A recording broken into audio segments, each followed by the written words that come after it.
Bon, la canopée commence à dégager correctement, donc allez, on va faire un petit tour.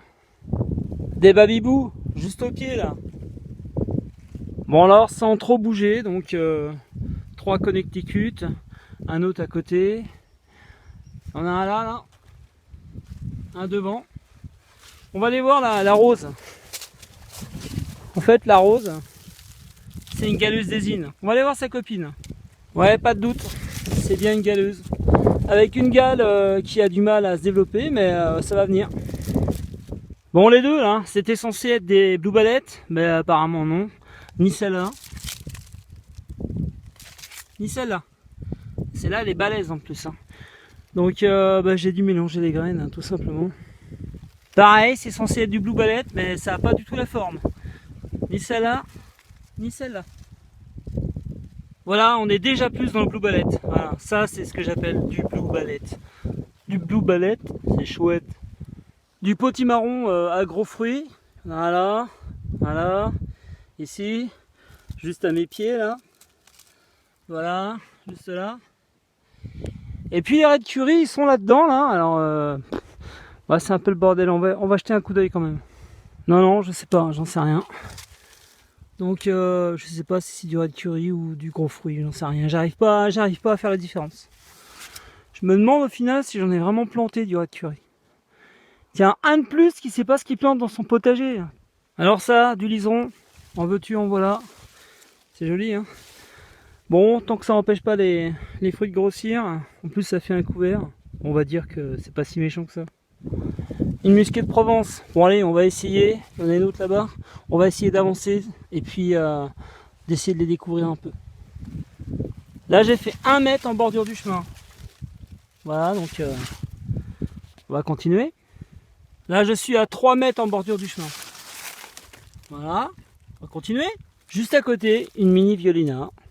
Pas très loin, une musquée de Provence et une mini violina. Un duo. Allez hop. Donc il me reste environ 2 à 3 mètres de champ contre le reste derrière. Et j'en vois une juste devant. Allez, c'est parti. Une petite juste ici. Voilà. Et celle que je voyais devant à l'instant, elle est là. Voilà. À côté de l'autre, juste à côté. Et voilà. Donc je sais pas s'il y en a d'autres. Bon, je vais terminer le champ. Donc voilà, j'ai fini le champ, donc je veux dire en largeur. Donc 4-5 comme ça, 5-6, je sais plus, j'ai pas compté. Je me rappelle plus, on va dire 4-5 pour être sûr, et puis non 5-6, on va dire 5-6. Et puis j'espère qu'il y en a qui se sont barrés à droite à gauche, ça pourrait être sympa. Alors juste en bordure de champ, une butternut de taille raisonnable. Et j'ai failli couper ça en plus. Donc l'évolution des délicata, voilà. Elles ont enfin pris leur couleur définitive avec les rayures vertes. Elles vont jaunir un peu, hein. Celle-là, si. Alors ici, cette plante-là et puis les plantes similaires, ce sont des pâtissons. Vous avez déjà vu. Je vais vous montrer une honeynet qui était juste en bordure de chemin. Voilà. Et c'est bien parce que j'en ai vu d'autres aussi pareil. Donc, malheureusement, c'est super touffu. C'est emmerdant, quoi. Bon alors sinon pour la seconde parcelle, y a beaucoup de merde qui pousse comme ça, voilà, donc du liseron aussi qui mieux, en veux-tu en voilà, donc j'ai trouvé quand même pas mal de fruits. Tout à l'heure je me suis amusé à traverser le champ, j'ai vu 4 musquets de Provence environ, j'ai de la langue de Nice, du Futsu Black, j'ai du potimarron, j'ai du rouge vif d'étampes. Alors elle est un peu en retard hein, par rapport à la première, donc on voit bien que tout est vert, hein. Et on va voir. Je pense que j'en aurai, il n'y a pas de raison. Bon, et puis dans le fond, on a l'Atlantique et puis les gros stars de Nicolas. Ouais, celle-ci, c'est l'Atlantique Giant que Kylian m'avait donné, qui ressemble quand même grandement à un rouge vif d'étampes. Et puis ça, c'est des marques de... Ça a été grignoté, ça.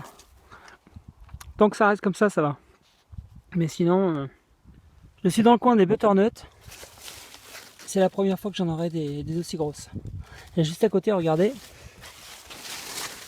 Vous avez vu la taille de la longue de Nice? Balèze. Hein, ouais, je peux vous dire que j'ai hâte de récolter. Ouais. Ce que j'aime bien en bordure de chemin, c'est tâter comme ça et sentir qu'il y a quelque chose de dur.